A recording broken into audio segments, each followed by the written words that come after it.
Chama cha madaktari nchini KMA kimetoa wito wa kutaka kubuniwa kwa tume ya huduma za afya nchini ili kukabiliana na tatizo la madaktari ambao hawajahitimu ipasavyo. Chama hicho kadhalika kimeendelea kupinga hatua ya kuajiri madaktari wa kigeni na hususan kutoka nchini Cuba.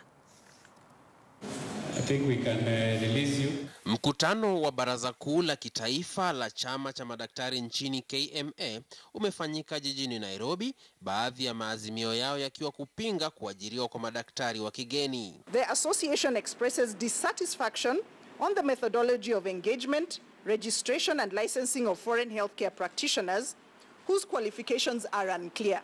Madaktari hao wakitaja mfumo wa sasa wa serikali kuajiri madaktari wa kigeni kama wakiholela unaoweka maisha ya Wakenya hatarini. We do not know the qualifications of these people, therefore we cannot comment about whether they are specialists or not. We do not know, and we want a process that is transparent so that we know that if Tuoli comes from Cuba and is hired in Kenyatta, he is what he says he is.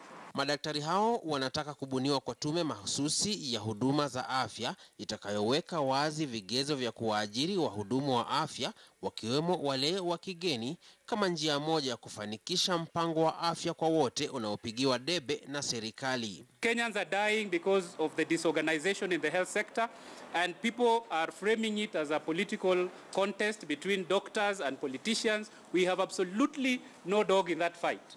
We want a health service commission. Let the Health Service Commission manage human resources for health for all Kenyans. The association shall in the coming weeks propose legislation to deal summarily with charlatans and unqualified actors who put Kenyans' lives at risk and get away with only a slap on the wrist.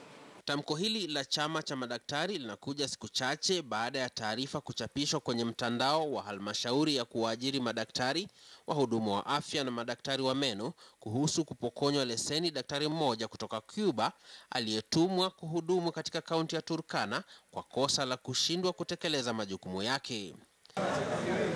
Serikali ililenga kuwaagiza jumla ya madaktari 100 kutoka Cuba.